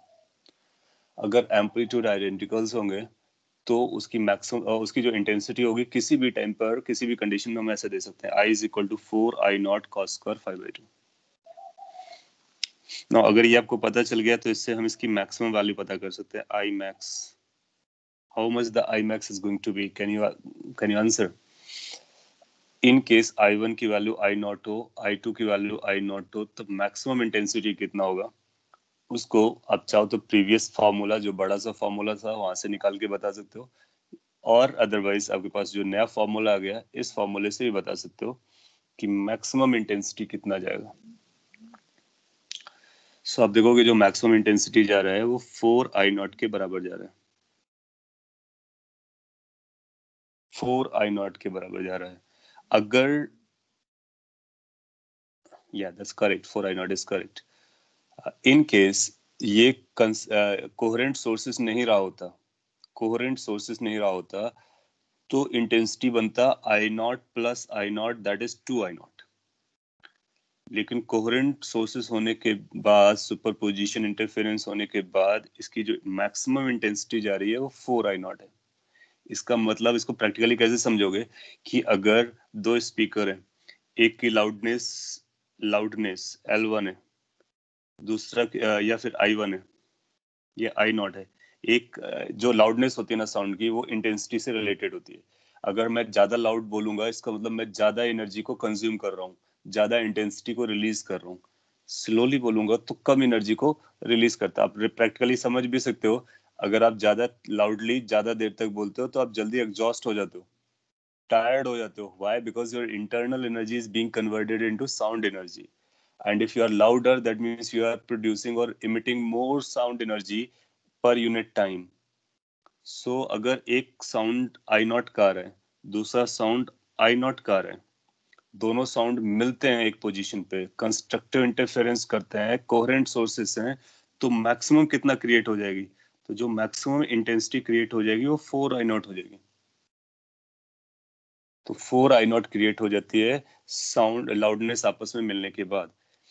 और सिमिलरली हम ब्राइटनेस के बारे में बात कर सकते हैं। लाइट के टर्म में दो लाइट्स मिलती हैं, अगर इंटेंसिटी इसकी लेकर के, तो ब्राइटनेस 4 टाइम हो जाएगी। मिनिमम कितना आएगा? Can you identify how much the minimum intensity will be there in case of this when the identical waves are coming together?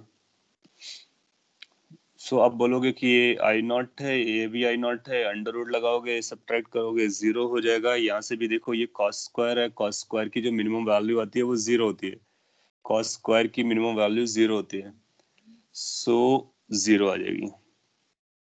Zero का मतलब क्या हुआ कि अगर डिस्ट्रक्टिवली इंटरफियर करेंगे दो लाउडनेस तो मिलकर के जीरो साउंड क्रिएट कर सकते हैं। दो लाइट्स अगर डिस्ट्रक्टिवली इंटरफियर करेंगे तो मिलकर के डार्कनेस क्रिएट कर सकते हैं। So minimum intensity zero means there is no light if we are talking in terms of light. There's no sound if we are talking in terms of sound. There's no pulse at all if we are talking in terms of string.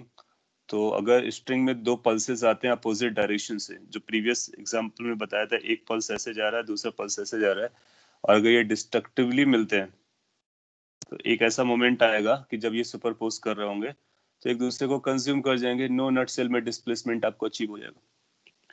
So constructive और destructive interference काफी important होते हैं। और इन case of same intensity होगी तो आप पाओगे कि उनकी मिनिमम वैल्यू इस तरह से आ जाएगी, मैक्सिमम वैल्यू 4 टाइम्स भी हो जाएगी। तो ये जो एनर्जी है वो ऑसिलेट करती है, एनर्जी भी अपनी वैल्यूज को चेंज करती है, फ्लक्चुएट करती है इससे मिनिमम एंड मैक्सिमम के बीच में। इसी कॉन्सेप्ट का नाम इंटरफेरेंस है।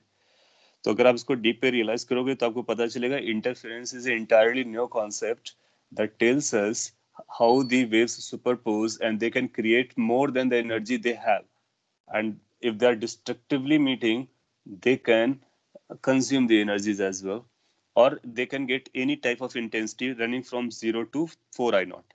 तो जो इंटेंसिटी आएगी वो 0 से लेकर के 4 I naught के बीच में कोई भी आएगी, depending upon what is the phase difference, right? So या तो आपको डिस्ट्रक्टिव पूछेगा या कंस्ट्रक्टिव पूछेगा या बीच का पूछेगा। बीच का पूछेगा तो उसके लिए आपको फाई की वैल्यू बताएगा, डायरेक्टली और इनडायरेक्टली फाई कैलकुलेट करके हम इंटेंसिटी बता सकते हैं।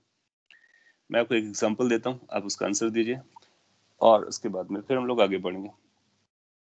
ये कॉन्सेप्ट दोनों 11th और 12th में दोनों में खास इंपॉर्टेंस रखते हैं। सो इसलिए आपको वन सेट फॉर ऑल समझ लेना है। जैसे कोई एग्जांपल आपको बोलता है कि कुछ इस तरह से है कि टू वेव्स, मैं भी सिंपली वेव नाम दे दे रहा हूँ, two waves of same intensity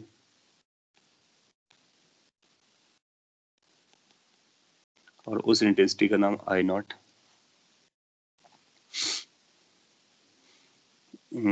undergo superposition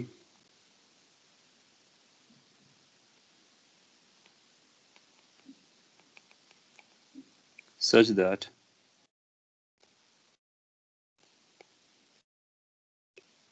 the resultant intensity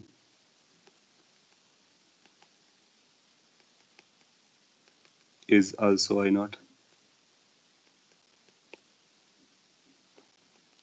Find phase difference between the waves. जो वेव सुपरपोज कर रहे हैं उनके बीच में कितना फेज डिफरेंस रहा होगा ये अपने को पता करना है इन केस ये सिचुएशन दी गई है। इजी है। अब निकाल सकता हूँ। एक आंसर π/3 आया है।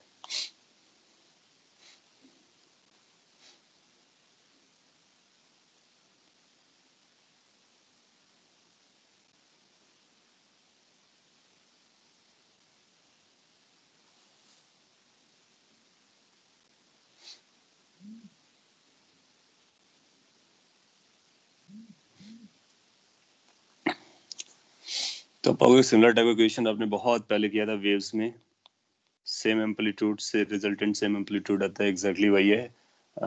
रिजल्टेंट का एम्पलीट्यूड वही होगा जो ओरिजिनल का था, तभी सेम इंटेंसिटी आई होगी। तो वहां से भी आप याद रख सकते हो, और अदरवाइज कैलकुलेट भी कर सकते हो। कैसे कैलकुलेट करना, लेट्स चेक इट। सो अपने को I1 कितना दिया गया, I0। I2 कितना दिया गया, I0। I कितना बताया जा रहा, I0। सो अब डायरेक्ट फॉर्मूला लगा सकते हो। I की जो वैल्यू आती है 4I0 cos स्क्वायर 5/2 आती है।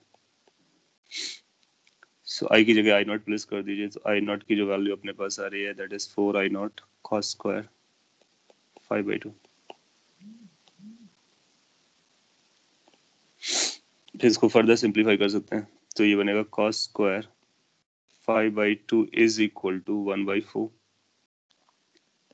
फर्दर cos 5/2 की वैल्यू प्लस माइनस हाफ आ जाएगी, प्लस हाफ ले लेते हैं। वो चार ऑप्शन देखने पड़ेंगे आपको, तो प्लस हाफ से अगर आप कंसीडर करोगे तो cos 5 की वैल्यू हाफ आ रही है। अगर cos 5 की वैल्यू हाफ आ रही है तो 5/2 की वैल्यू, तो 5/2 कितना आना चाहिए, हाफ आपको π/3 पे मिलता है 60 डिग्री पे, remember that. So how much the phase difference is, phase difference should come as a 2π/3। सो π/3 नहीं आएगा, 2π/3 आएगा। 5/2 की वैल्यू π/3 आएगा। तो इस एक्सप्रेशन में जो cos स्क्वायर के साथ आता है वो 5/2 आता है, फेज डिफरेंस बाई 2। और आप चाहो तो ओरिजिनल वाला फॉर्मूला भी यूज कर सकते हो, वहां से भी निकल के आ जाएगा। और वैसे भी आपको याद होगा कि सेम एम्पलीट्यूड या फिर सेम मैग्नीट्यूड वेक्टर का तभी अचीव होता था जब 120 डिग्री का एंगल लगाते हैं। तो इसका मतलब एक एम्पलीट्यूड इसका इधर जा रहा होगा ए, दूसरा इधर जा रहा होगा, फेजर ड्रॉ करोगे तो ए, तो रिजल्ट ये जो एंगल बन रहा होगा 120 डिग्री बन रहा होगा, तो रिजल्टेंट इसके बीच में कहीं आएगा, वो भी एक आएगा। इसको हम फेजर से भी लिंक करके बता सकते हैं, और वो 60-60 पे रहेगा। 2π/3 इज द करेक्ट आंसर। सो इस फॉर्मूले को यूज करा करके आपसे फाई पूछ सकता है, या फाई दे करके अदरवाइज कैलकुलेशन भी करा सकता है। एक और क्वेश्चन मैं देता हूँ आपको, उसका आंसर दीजिए।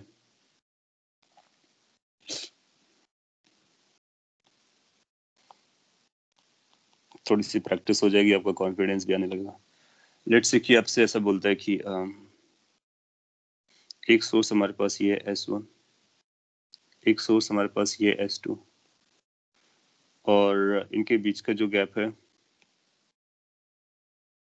वो 3λ/2 है। कुछ पॉइंट्स चूज करते हैं,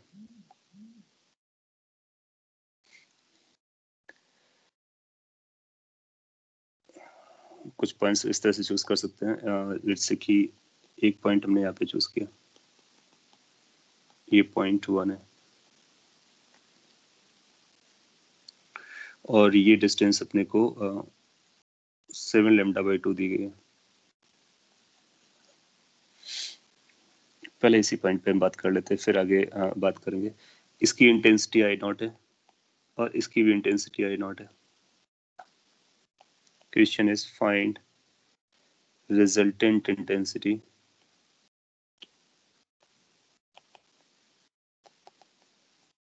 एट गिवन पॉइंट्स।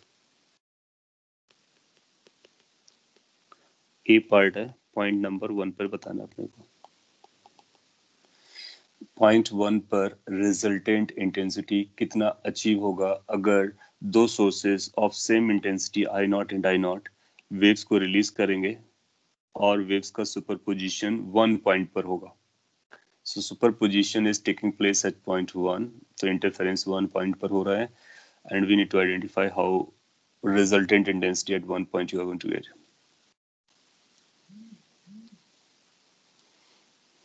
एक 0 आंसर सजेस्ट किया जा रहा है.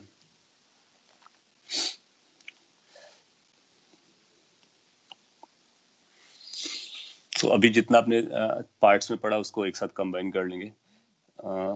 सेम इंटेंसिटी का स्टोरी चल रहा है, इसका मतलब रिजल्टेंट इंटेंसिटी किसी भी लोकेशन पे निकालने के लिए आपको ये चाहिए 4I0 cos स्क्वायर 5/2. इस तरह से हमको अपना थिंकिंग लगाना है कि रिजल्टेंट इंटेंसिटी के लिए जब सेम इंटेंसिटी वाली वेव्स सुपरपोज करते हैं तो एक सिंप्लीफाइड वर्जन हमारे पास ये रहता है. अब इस पे हमने को आई बताना है, रिजल्टेंट बताना है, तो आई की वैल्यू 5 पे डिपेंड करती है. अब ये 5 हर एक पॉइंट का अलग अलग रहने वाला है, तो 1 पॉइंट के लिए अपने को 5 चाहिए. तो अब 1 पॉइंट के लिए 5 के लिए पहले 1 पॉइंट का पाथ डिफरेंस चाहिए होगा. तो पाथ डिफरेंस में आप देखोगे कि S1 से जो वेव जाएगी वो इतना पाथ ट्रेवल करेगी, S2 से जाएगी वो इतना पाथ ट्रेवल करेगी. ये तो कॉमन पाथ रहेगा 7 λ/2. डिफरेंस जो रहेगा वो 3 λ/2 का रहेगा. तो पाथ डिफरेंस आ गया 3 λ/2. आप डायरेक्टली भी यहाँ से क्लेम कर सकते हो कि ये जो 3 λ/2 है odd multiple of wavelength by 2 है. इसका मतलब ये डिस्ट्रक्टिव इंटरफेरेंस की स्टोरी है. तो इंटेंसिटी मिनिमम हो जाती है, और हम जानते हैं कि इस केस में जो मिनिमम इंटेंसिटी होगी वो कितनी हो जाएगी, 0 हो जाएगी. तो हम 0 भी बोल सकते हैं. या फिर आप इसको सॉल्व कर लीजिए कि अगर डेल्टा इतना आया है तो फाई कितना रहेगा, तो 2π/λ इंटू डेल्टा एक्स. तो 2π/λ into delta x, which is 3 λ/2, you will realize this will come out to be 3π. फिर आप उस पर रख दीजिए. सो ये बनेगा I is equal to 4I0 cos square. आप डायरेक्टली आर्गुमेंट दे सकते थे, मैं कैलकुलेशन करके दिखा दे रहा हूँ. 3π/2 cos 3π/2 ऑड मल्टीपल ऑफ π/2 पर आप जानते हो वो 0 हो जाता है, तो ये 0 हो जाएगा. तो आप पाओगे कि intensity at 1 point will become 0. No intensity, इसका मतलब है कि इस पॉइंट पर आप देखोगे तो अगर ये लाइट्स रहे होते तो यहाँ पर कोई लाइट नहीं रहेगी, डार्कनेस आ जाएगा. और अगर एक को ऑफ कर दोगे तो फिर 1 पॉइंट पर ब्राइटनेस आएगी. तो इसका मतलब एक सोर्स की वजह से लाइट यहाँ पे जाती है, दूसरे सोर्स की वजह से लाइट यहाँ पे जाती है, लेकिन दोनों मिल जाते हैं तो डार्क हो जाता है. तो ये डिस्ट्रक्टिव इंटरफेरेंस है. सिमिलरली साउंड के टर्म में कैसे बात करेंगे, अगर S1 स्पीकर ऑन है तो यहाँ पर आवाज सुनाई देगी, S2 स्पीकर ऑन है तो भी आपको आवाज सुनाई देगी, लेकिन अगर दोनों एक साथ ऑन है तो 1 पॉइंट पर आपको कोई साउंड नहीं जाती हुई नजर आएगी, उसकी इंटेंसिटी यानी लाउडनेस 0 हो जाएगी. और इसको आप प्रैक्टिकली एक्सपेरिमेंट करके देख सकते हैं. सो दैट्स अ वैलिड कॉन्सेप्ट. अभी हो सकता है आपको इमेजिनेशन में टफ लग रहा हो, बिकॉज ऐसा आपने फील नहीं किया होगा. एक्सपेरिमेंट करना थोड़ा सा चैलेंजिंग है. वाई, उसके लिए आपको ये सोर्सेज को कोहेरेंट क्रिएट करना होता है, जो कि आप लेबोरेटरी पे कर पाओगे, घर पे करना मुश्किल है. एक दूसरा क्वेश्चन वैसे में निकलता. Excuse me, sir. Yes. Sir, so we can say that at one point there will be no energy associated with waves. Well, saying this will not be justified in various grounds.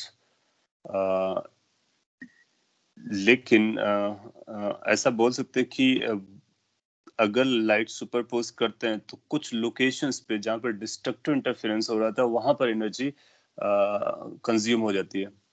ये वो इस तरह से superpose करते हैं जिससे resultant amplitude खत्म हो जाता है, यानी जो पार्टिकल का ओसिलेशन होता है वो सीज हो जाता है. और आप जानते हो कि जो वेव में एनर्जी का बेसिक कॉज है वो पार्टिकल्स का वेरिएशन है या ओसिलेशन है. सो अगर पार्टिकल ओसिलेट करना बंद कर देंगे, उनके एम्पलीट्यूड को 0 कर देंगे, तो एनर्जी नहीं रहेगी. कुछ लोकेशंस पे, कौन सी लोकेशंस पे, जहाँ पर डिस्ट्रक्टिव इंटरफेरेंस होगा. नॉट ऑल लोकेशंस, बहुत सारी ऐसी लोकेशंस यहाँ पर एग्जिस्ट कर रही हैं जहाँ पर इंटेंसिटी 4I0 हो जाएगा.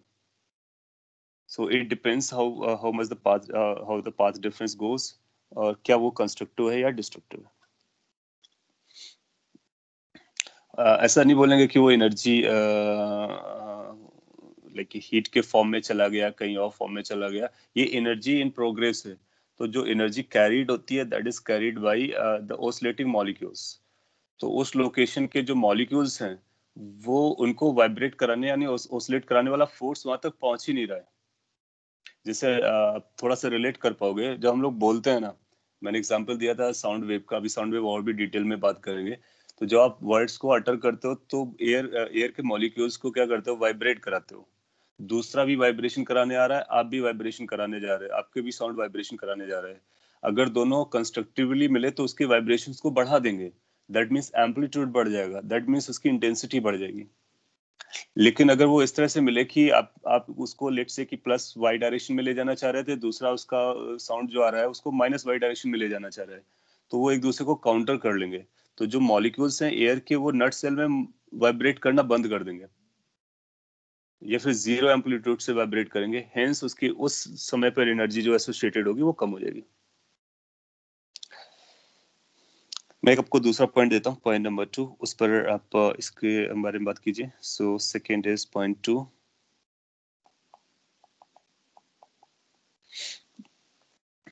and let's say 2 point is being created somewhere. Okay, somewhere there, that's a 2 point. अभी हम उस लाइन पे ही कर रहे हैं, ज्यादा मैथमेटिक्स या कैलकुलेशन को आपको इन्वॉल्व नहीं करा रहे। लेटर ऑन कहीं और भी पॉइंट दे सकते हैं, बट आइडिया वही रहेगा। सो सेकेंड पॉइंट पर वी वांट टू नो कि कितना इंटेंसिटी मिलने वाला है।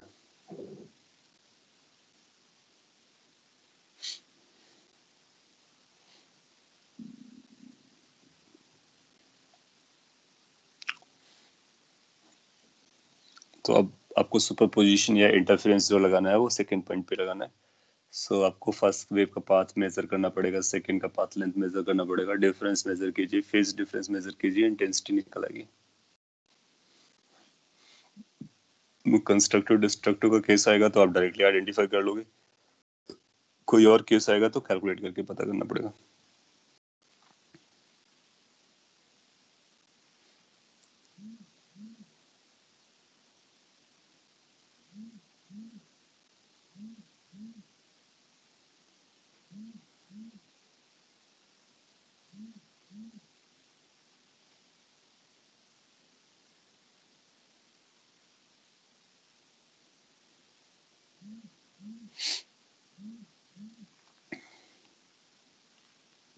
फाइन। सो अपने कुछ आंसर्स दिए, डेल्टा एक्स को पता करेंगे तो आप बोलोगे x1 माइनस x2 या x2 माइनस x1। x2 यानी सेकंड सोर्स से यहाँ तक जाने में कितना डिस्टेंस चलेगा, so that distance will be lambda. x1 कितना रहा होगा, lambda by 2. So how much the path difference is coming, lambda by 2, odd multiple of wavelength, hence destructive interference, hence minimum intensity I is equal to I min, then you know I min कितना होता है, 0, hence answer is 0। तो इस तरह से आप calculate करके बता सकते हो पिक्टोरियल क्वेश्चंस को लेकर के। अब इसी से रिलेटेड एक लास्ट क्वेश्चन मैं पूछ लेता हूँ इस एग्जांपल में। ये सपोज कर लीजिए एक्स एक्सिस है जिसके बारे में बात करते हैं, तो ये इसको मैं ऑप्शन दे दूंगा। तो लेट से कुछ ऐसा बोलता है, choose the correct options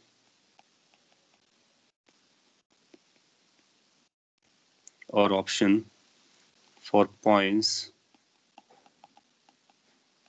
on the x axis. मान लेते हैं कि वो एक्स एक्सिस है ये, और इस एक्स एक्सिस पे लाई करने वाले पॉइंट्स के बारे में आपको करेक्ट ऑप्शन चूज करना है। कुछ ऑप्शंस मैं बना के दे रहा हूँ, जैसे कि option number 1, for all points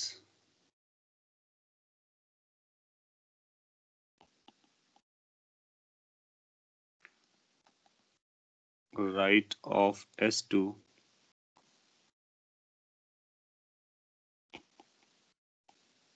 intensity is 0।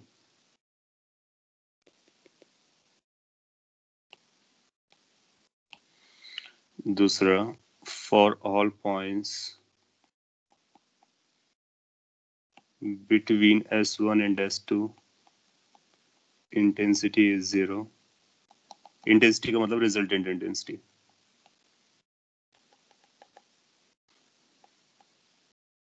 For all points left of S1 intensity is 0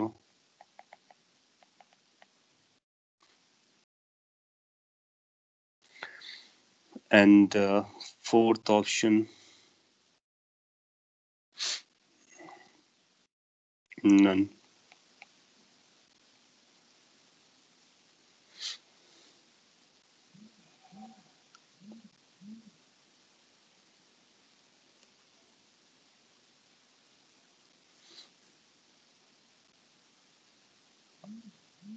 सो अगर आपने इसका कैलकुलेशन समझ लिया है तो आप जरूर आंसर दे पाओगे कि कौन सा चल रहा है। काफी स्ट्रेट फॉरवर्ड है, लेकिन डायरेक्टली नहीं दे पाओगे until unless you know the calculations।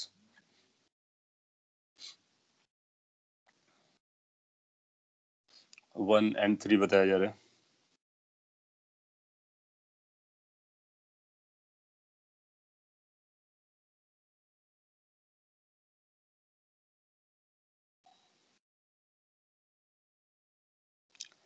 चलेगा।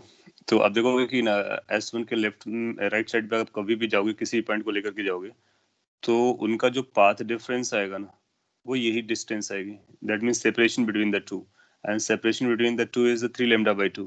सो ये 3 लैम्डा बाई 2 यानी फर्स्ट वाला केस रहेगा, यानी डिस्ट्रक्टिव इंटरफेरेंस रहेगा। सो इन सभी पॉइंट्स पर जो कि इधर पाए जाते हैं S2 के राइट साइड में, आप पाओगे कि इंटेंसिटी 0 रहेगी हर एक पॉइंट पर, हर एक पॉइंट पर। दैट मीन्स कि अगर ये मीडियम वाला केस है, मैकेनिकल वेव है, तो इस मीडियम के पार्टिकल्स पे कोई वाइब्रेशन नहीं होने वाला है। तो फर्स्ट का डिस्टरबेंस और सेकंड का डिस्टरबेंस मिला करके नेट डिस्टरबेंस को 0 रखेगा उन पॉइंट्स का जो कि एक्स एक्सिस पे लाई कर रहे हैं और S2 के राइट साइड है। तो इंटेंसिटी 0 रहेगी, यस 0 रहेगी।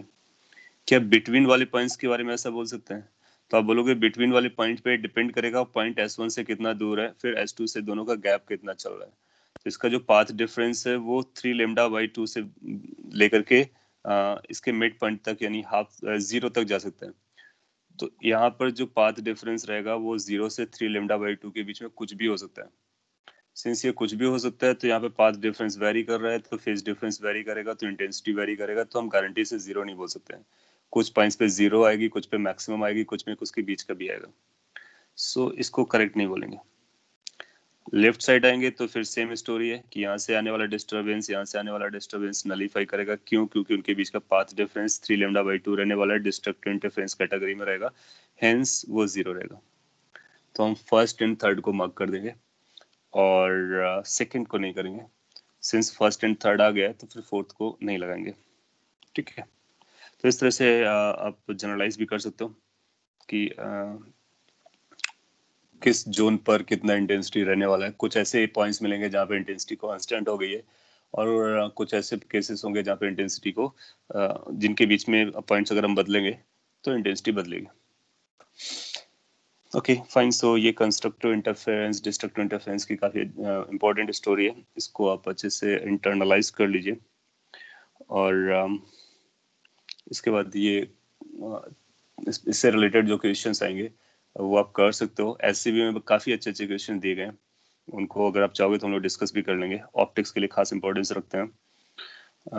यहाँ पर जो क्वेश्चंस रहेंगे वो बेसिकली इसी फॉर्मूले पे बेस्ड रहते हैं, इंटेंसिटी कैलकुलेशन को लेकर के। उससे पहले फेज डिफरेंस को कैलकुलेशन को लेकर के, फेज डिफरेंस कितने तरीके से कैलकुलेट करते हैं वो हम लोगों ने बात कर रखी है।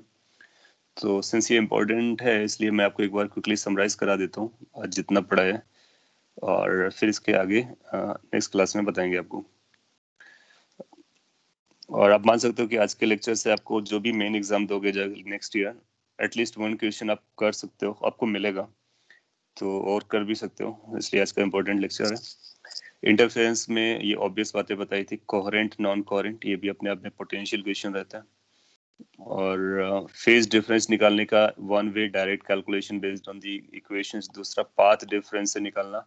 आपको रियलाइज होगा वो इसका कितना यूज आ रहा है, आगे और भी यूज आएगा। कभी कभी वो टाइम के गैप को लेकर के ये पूछ लेता है, तो उससे भी रिलेट करना हमने को आना चाहिए।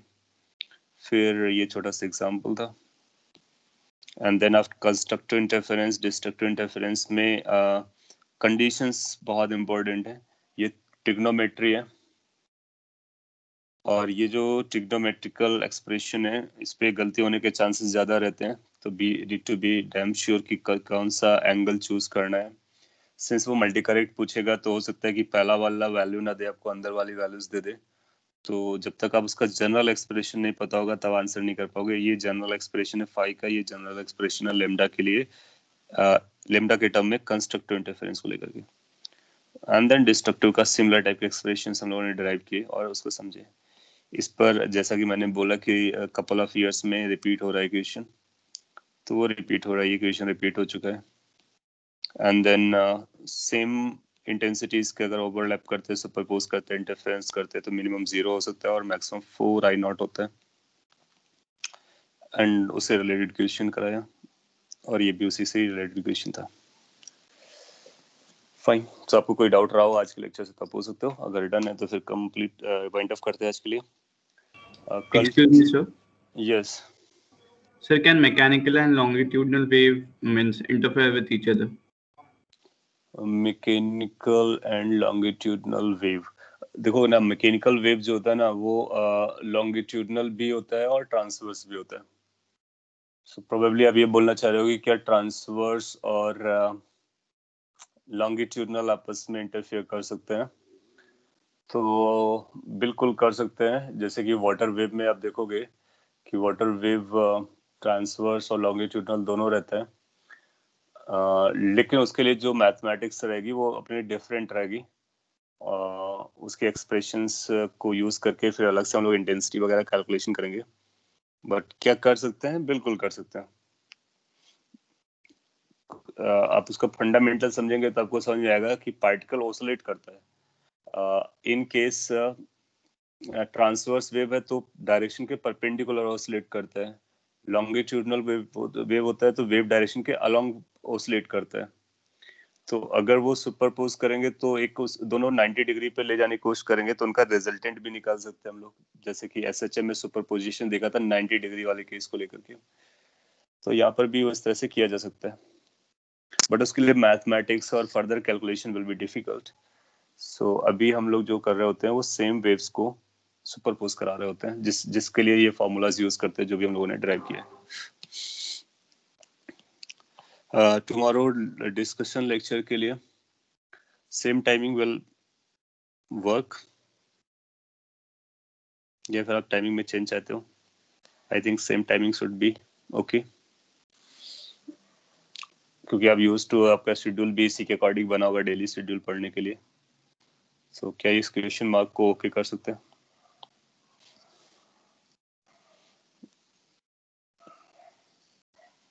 और क्या डिस्कशन करना है उसके बारे में बात करते हैं। डिस्कशन के लिए एसएचएम का जो मॉड्यूल आपको दिया गया उसके क्वेश्चंस जहाँ तक हो गया होगा उसके आगे जितने भी आपके डाउट्स होंगे सब उसको आप पूछ सकते हो। एसएचएम आपका कंप्लीट हो जाए तो वेव के भी आपको डाउट्स मिल चुके हैं, आप चाहो तो वेव के डाउट पूछ सकते हो, बट वो after SHM is exhausted. Yes sir Cengage का भी पूछ सकते हो? आप सिंगेस को भी हम लोग डिस्कस कर सकते हैं, लेकिन ऑर्डर वाइज पहले एसएचएम फिर मॉड्यूल वेव। अगर आपके पास उसके बाद कोई डाउट नहीं बचता है तो फिर आप कोई भी टेक्स्ट बुक्स को फॉलो ले लेंगे, हम लोग डिस्कस करेंगे, that's not an issue. Sir तो पर वेव्स अभी तक चालू नहीं किया। हाँ, वो क्या होता है ना कि इसके लिए फिर हम लोग को पहले बोलना पड़ेगा कि क्यों बहुत सारे स्टूडेंट हो सकता है वो सेंगेज का वो पोर्शन अभी तक ट्राई ना किया हो, तो फिर वो इंटरेस्ट नहीं लेते हैं। और मॉड्यूल का बेसिक है जो सभी लोग ट्राई कर रहे होते हैं, तो इसलिए पहले मॉड्यूल को हम लोग डिस्कस कर लेंगे। वेव्स अगर आपने चालू किया है और एटलीस्ट एक्सरसाइज 1 के कुछ डाउट्स आपके क्रिएट हुए हैं तो आप पूछ सकते हो। और अगर क्लास में कोई और पूछने के लिए रेडी नहीं है तो उसके बाद आप सिंगेज से भी पूछ सकते हो और डीसीपी से पूछ सकते हो, या फिर जो सर, भी आपको डाउट है वहां से पूछ सकते हो। एसएचएम के पीवाईक्यूज भी तो है ना? एसएचएम के पीवाईक्यू है, ठीक है, तो पीवाईक्यू भी पूछ सकते हो, चलेगा। पीवाईक्यू आपको मॉड्यूल में दिया गया है और लेकिन वो अपडेटेड नहीं है। मैं आपको अगर हो सका तो मैं आज भेज देता हूँ अपडेटेड वाला, जिसमें और भी नए साल के पीवाईक्यू होंगे, और तो फिर वो भी पूछ सकते हो। आपके पास अदरवाइज भी अवेलेबल होंगे, वहां से भी पूछ सकते हो। सो ऑर्डर ये रहेगा, पहले हम लोग एसएचएम के मॉड्यूल को देखेंगे, पीवाईक्यू क्वेश्चंस आएंगे तो उनको भी डील कर लेंगे, फिर वेव देखेंगे, उसके बाद अगर आपके पास टाइम बचता है और क्वेश्चन बचते हैं तो फिर आपके जनरल डाउट्स हो जाएंगे। ठीक है, anything else if at all you can ask, otherwise okay.